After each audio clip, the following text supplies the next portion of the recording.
আসসালামু আলাইকুম শিক্ষার্থীরা, তোমরা সবাই কেমন আছো? আশা করি সবাই ভালো আছো। করোনা ভাইরাসের কারণে শিক্ষা প্রতিষ্ঠান প্রশিক্ষণ প্রতিষ্ঠান বন্ধ আছে।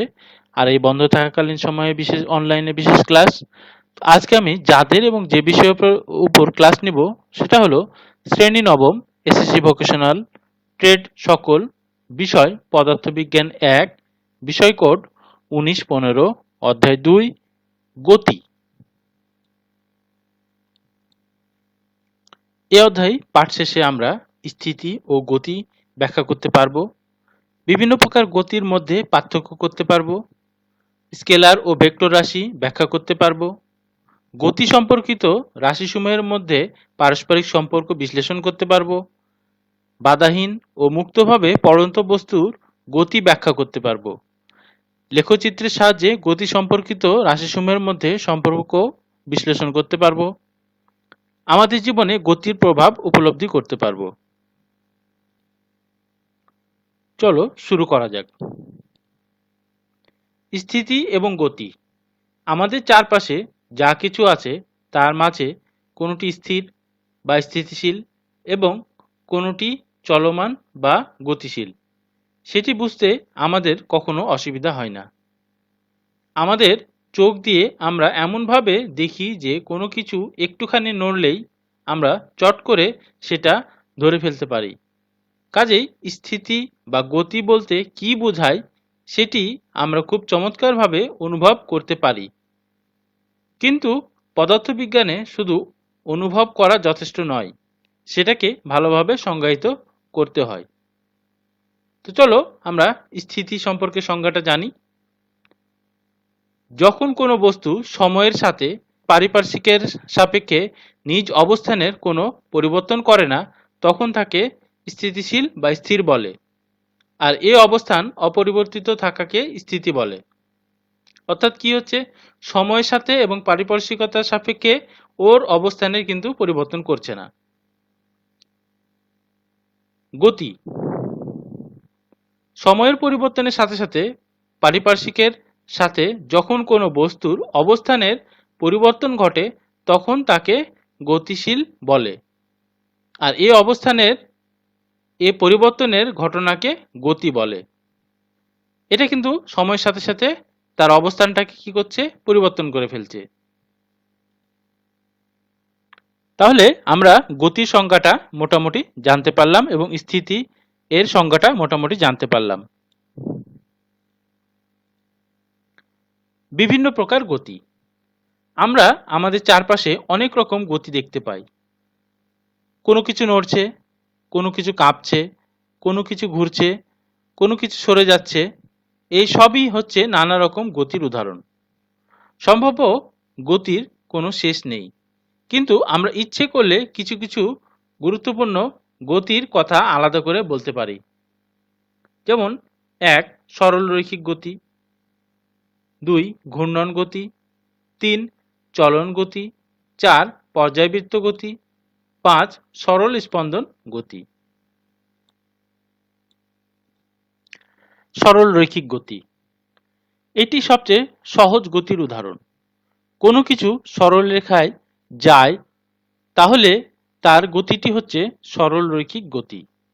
কোনো কিছুকে সমতল পৃষ্ঠে ধাক্কা দিয়ে ছেড়ে দিলে সেটা সরল রেখায় যেতে থাকে। একটা বলকে উপর থেকে ছেড়ে দিলে সেটা সোজা নিচের দিকে পড়ে, কাজেই সেটাও সরলরৈখিক গতি। আমি এখানে তোমাদের জন্য কিছু উদাহরণগুলা দিয়েছি।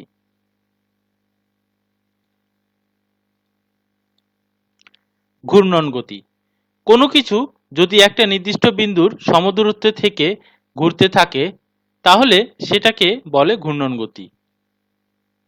বৈদ্যুতিক পাখা, ঘড়ির কাঁটা এগুলো ঘূর্ণন গতি উদাহরণ হলেও চমকপ্রদ একটা উদাহরণ হচ্ছে আকাশের চাঁদ। চাঁদকে কোনো কিছু দিয়ে পৃথিবীর সাথে বেঁধে রাখা নেই, তবুও এটা পৃথিবীকে কেন্দ্র করে ঘুরছে। শুধু তাই নয়, এটা টুপ করে পৃথিবীতে পড়েও যাচ্ছে না। দেখো এখানে একটা ফ্যান ঘুরছে, নির্দিষ্ট বিন্দু থেকে সমদূরত্বে থেকে সে ঘুরছে। ঠিক একইভাবে এখানেও একটা নির্দিষ্ট বিন্দু থেকে সমদূরত্বে ঘুরছে। ঘড়ির কাঁটাও কিন্তু তাই, এবং একটা চাঁদ এবং পৃথিবীর উদাহরণ দিয়েছি, সেটাও কিন্তু এখানে দেখাইছি আমি।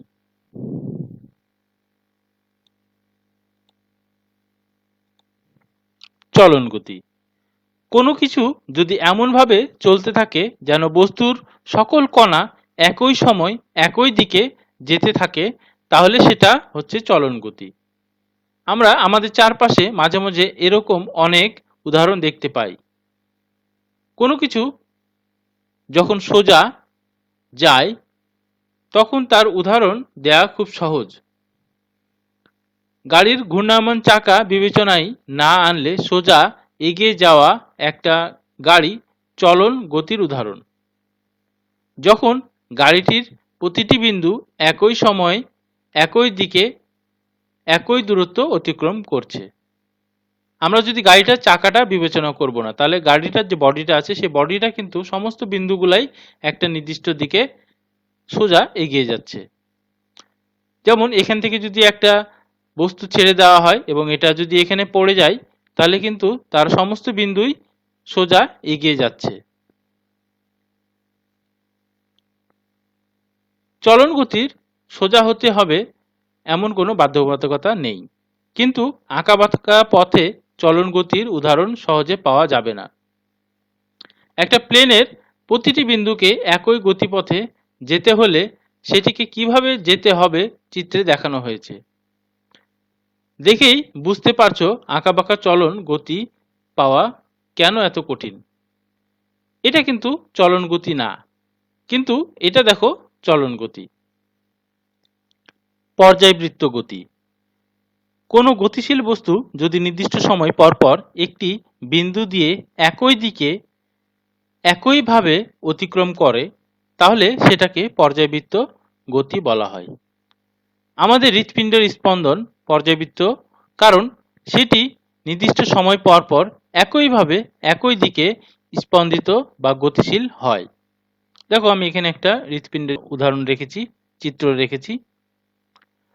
পর্যায়বৃত্ত গতি বৃত্তাকার ফ্যানের পাখা, উপবৃত্তাকার সূর্যকে ঘিরে হ্যালির ধূমকেতুর কক্ষপথ, কিংবা সরলরৈখিক স্প্রিংয়ে ঝুলিয়ে রাখা ঝুলতে থাকা বস্তু হতে পারে।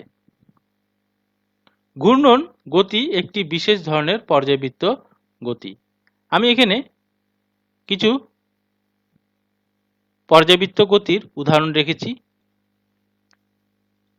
যেগুলো একটা নির্দিষ্ট সময় পর পর একই দিকে একইভাবে অতিক্রম করছে। যেমন ঘড়ির কাঁটাও একটা নির্দিষ্ট সময় পর পর একই দিকে একইভাবে অতিক্রম করছে। এখানে একটা স্প্রিং এর দিয়ে এবং একটা ওয়েভ দিয়ে বোঝানো হয়েছে। আশা করি আমরা এটি বুঝতে পেরেছি। সরল স্পন্দন গতি। একটি বিশেষ ধরনের পর্যায়বৃত্ত গতি হচ্ছে সরল স্পন্দন গতি। স্পন্দন গতির বেলায় একটি নির্দিষ্ট বিন্দুর দুই পাশে বস্তুটি স্পন্দিত হয়। বস্তুটি একেবারে স্থির অবস্থা থেকে শুরু করে ধীরে ধীরে গতিশীল হয়, কেন্দ্রবিন্দুতে সর্বোচ্চ গতিতে পৌঁছায়। তখন এর গতি কমতে থাকে, গতি কমতে কমতে একটি সময় থেমে যায়। তখন এটি গতিপথ পরিবর্তন করে বিপরীত দিকে গতিশীল হয়। বিপরীত দিকে সর্বোচ্চ গতিশীল হওয়ার পর আবার এর গতি কমতে থাকে, একসময় পুরোপুরি থেমে আবার আগের দিকে ধীরে ধীরে গতিশীল হয়, এবং এভাবেই চলতেই থাকে। আমাদের চারপাশে স্পন্দন গতির অসংখ্য উদাহরণ রয়েছে। স্প্রিং থেকে দুলিয়ে দেওয়া একটা বস্তুর গতি হচ্ছে স্পন্দন গতি। দোলনায় দুলতে থাকা শিশু কিংবা ঘড়ির পেন্ডুলাম এর উদাহরণ। আমরা যখন কথা বলি তখন বাতাসের অণু এই গতি দিয়ে শব্দকে সামনে এগিয়ে নিয়ে যায়। তো আমরা এতক্ষণ বিশেষ কয়েক ধরনের গতির কথা বলেছি, কিন্তু এই গতিগুলোর কারণটি কোথাও বলিনি।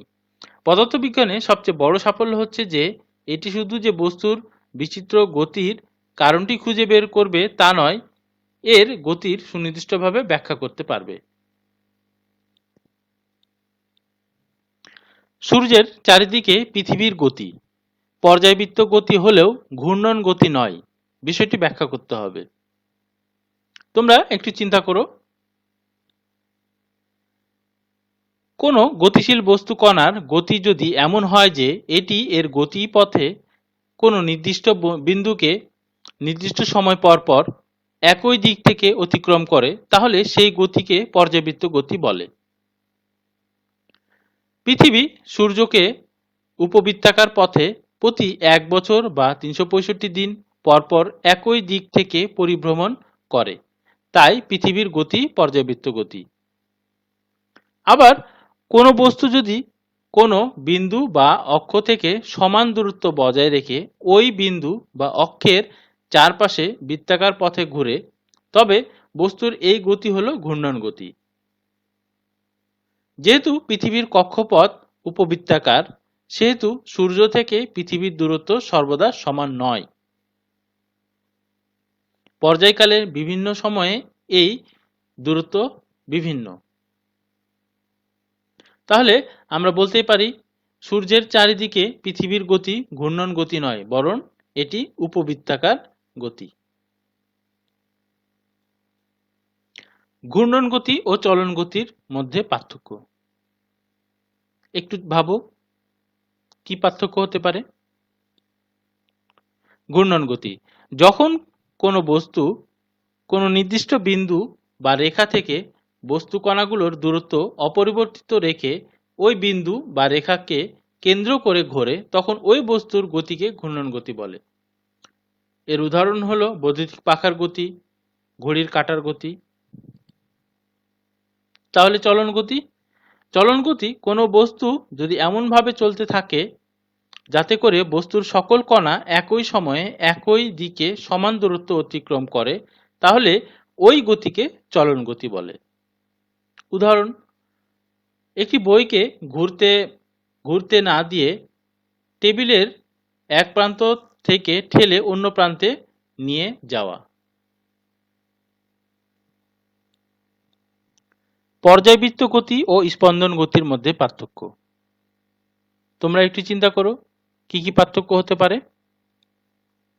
পর্যায়বৃত্ত গতি, কোনো গতিশীল বস্তু কণার গতি যদি এমন হয় যে এটি এর নির্দিষ্ট বিন্দুকে নির্দিষ্ট সময় পর পর একই দিক থেকে অতিক্রম করে, তবে সেই গতিকে পর্যায়বৃত্ত গতি বলে।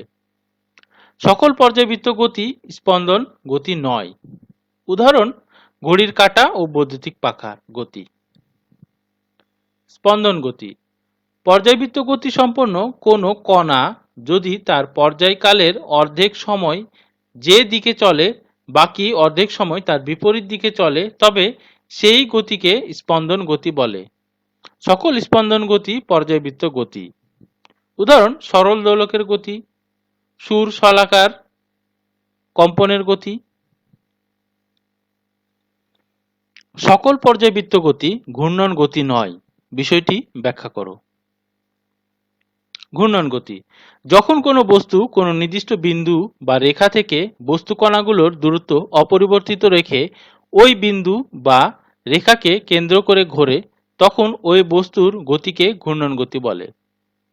উদাহরণ, বৈদ্যুতিক পাখার গতি, ঘড়ির কাঁটার গতি।